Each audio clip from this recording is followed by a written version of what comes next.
என் அன்புக்குரியவர்களே, நம்முடைய ஆண்டவரும் இரட்சகருமாகிய இயேசு கிறிஸ்துவின் நாமத்தில் உங்களை அன்போடு கூட வாழ்த்துகின்றேன். சிலுவை தியானம் உங்கள் சிந்தையை மாற்றுகிறது என்று நான் நம்புகிறேன்.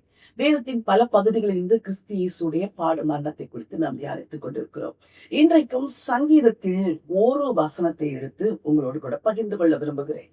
சங்கீதம் 69, 20, 21. நிந்தை என் இருதயத்தை பிளந்தது, நான் மிகவும் வேதனைப்படுகிறேன். எனக்காக பரிதபிக்கிறவன் உண்டோ என்று காத்திருந்தேன், ஒருவனும் இல்லை. தேற்றுகிறவர்களுக்கு காத்திருந்தேன், ஒருவனையும் காணேன். என் ஆகாரத்தில் கசப்பு கலந்து கொடுத்தார்கள், என் தாகத்துக்கு காடியை குடிக்க கொடுத்தார்கள். நிந்தை என் இருதயத்தை மிகவும் பிளந்தது, நான் மிகவும் வேதனைப்படுகிறேன். என்னை தேற்றுகிறவர்களோ எனக்காக பரிதபிக்கிறவர்களோ யாராவது உண்டென்று பார்த்தால் ஒருவனையும் காணேன் என்று இந்த வசனம் சொல்கிறது. இது தாவீதின் அனுபவம் மட்டுமல்ல, இரட்சகர் இயேசுவின் அனுபவமும் கூட. அவரோடு கூட இருந்தவர்கள் கெத்செமனே தோட்டத்தில் அவரை விட்டு ஓடி போய் விட்டார்கள். அதிலிருந்து யாரும் அவரோடு கூட நடக்கவில்லை. காவலிலும் சாவிலும் உம்மை பின்பற்றி வருவேன் என்று சொன்ன பேதுரு கூட கூட இருக்கவில்லை. தூரத்திலே பின்பற்றுகிறார். யூதாஸ் காட்டிக் கொடுக்கிறார். மற்ற சீடர்கள் எல்லாம் ஓடி போய் விட்டார்கள். எனக்காக பரிதபிக்கிறவன் உண்டோ என்று பார்க்க நான் காத்திருந்தேன், ஒருவனும் இல்லை. ரட்சகரை கைகளில் நிச்சயமாக ஒரு விலங்கிட்டு அழைத்து சென்றிருப்பார்கள். ஐயோ ரட்சகரே, உன்னுடைய கையிலா விலங்கு என்று சொல்லி ஆண்டவர் இயேசுவுக்காக பரிதபிக்கிறவர்களோ அல்லது அந்த ரோம போர்ச்சேவர்களை பார்த்து ஏன் இப்படி செய்கிறீர்கள் என்று அவருக்காக வழக்காடுகிறவர்களோ ஒருவரும் இல்லை.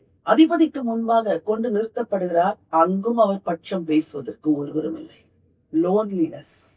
இந்த வேத பகுதி ரட்சகர் இயேசுவின் தனிமையை குறித்து சொல்லுகிற ஒரு வேத பகுதி. தேற்றுகிறவர்களுக்கு காத்திருந்தேன், ஒருவரையும் காணேன். எத்தனையோ பேரை இவர் தேற்றினார். நாயின் விதவையை தேற்றினார், கானானிய பெண்ணை தேற்றினார், குருடர்களை தேற்றினார், குஷ்டரோகிகளை தேற்றினார். ஆனால் இந்த மீட்பர் பாடுபடும் பொழுது இவருக்கு தேறுதல் சொல்வதற்கு ஒருவரும் இல்லை, ஒருவனையும் காணேன்.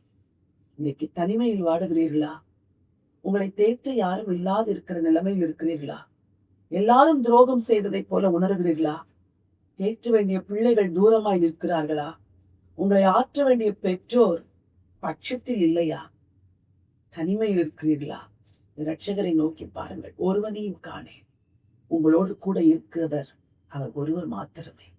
அந்த ஆண்டவர் உங்களை தேற்றுவார். ஒரு தாய் தேற்றுவது போல நான் உங்களை தேற்றுவேன் சொன்னவர் நிச்சயமாய் தேற்றுவார். அடுத்த பகுதி சொல்லுகிறது, தனிமையில் இருந்த ஒருவரை யாரோ தேடி வருவதை போல இருக்கிறது.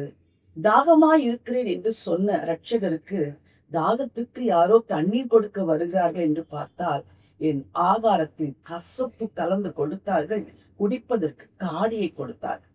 அந்த கசப்பு என்ற வார்த்தை பல மொழிபெயர்ப்புகளிலே பாய்சன் என்று இருக்கு. தாகமாய் இருக்கிறேன் என்று கதறுகிற அந்த குற்றவாளிகளுக்கு பாய்சனை கொடுக்கிறார்களாம்.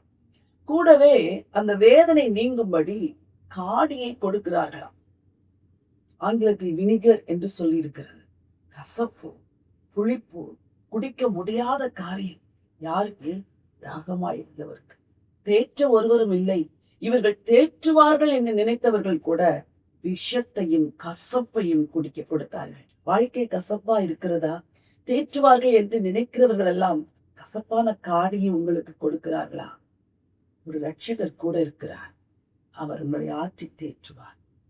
கசப்பு நிறைந்த இந்த வாழ்க்கையில் உங்கள் கசப்பை மாற்றுகிறவர் கல்வாரி சிலுவையில் தொங்கின அந்த இரட்சகர். தாவீதின் அனுபவம் தான் இரட்சகர் இயேசுவின் அனுபவம். இரட்சகர் இயேசுவின் அனுபவம் தான் உங்களின் அனுபவம். வாழ்க்கையில இப்படிப்பட்ட கடினமான சூழ்நிலைகள் வழியாய் கடந்து செல்லும் பொழுது அவரையே நினைத்துக் கொள்ளுங்கள்.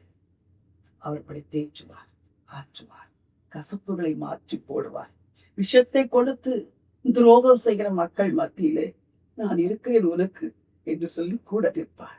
தைரியம் கொண்டு இந்த நாளை தோடு உங்களுக்கு அச்சபிக்க விரும்புகிறேன். ஆண்டவரே, தனிமையில் வாடுகிற மக்களுக்கு நீர் ஒருவரே துணையாயிருந்து தேற்றுகிறவர்.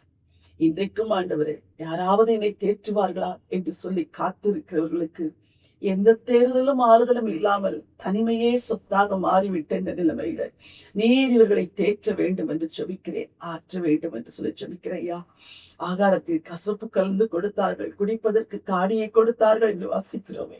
இப்படிப்பட்ட துரோகம் செய்கிற மக்களுக்கு மத்தியிலே வாழ்கிற உடைய பிள்ளைகளுடைய தாகத்தை நீர் ஒருவர் மாத்திரமே தீர்க்க முடியும். இன்றைக்கு இவருடைய தாகம் எது என்று எனக்கு தெரியாது, இவருடைய கதறுதல் எது என்று உமக்கு மாத்திரமே தெரியும் ஐயா. உங்க பிள்ளைகளுடைய தாகத்தை எல்லாம் தீர்க்கும்படி ஜீவ தண்ணீரை கொடுத்து அவர்கள் தாகத்தை ஆற்ற வேண்டும் என்று சொல்லி ஜெபிக்கிறேன். தனிமை உணர்வுகளை எடுத்து போடுங்க ஆண்டவரே, தாகத்தை தீர்த்திருங்க ஆண்டவரே. ரட்சகர் இயேசுவின் நாமத்தில் பிதாவே, ஆமென். எனக்கு அன்பானவர்களே, ரட்சகர் இயேசு கடந்து சென்ற அதே பாதையில் தான் நீங்களும் கடந்து செல்கிறீர்கள். அவரை தேற்றின தேவன் உங்களையும் தேற்றுவார். தைரியம் கொண்டு இந்த நாளை துவங்குங்கள். சிலுவை தியானம் உங்கள் சிந்தையில் வெற்றியை தரும். இந்த நாள் ஒரு வெற்றியின் நாள். God bless you.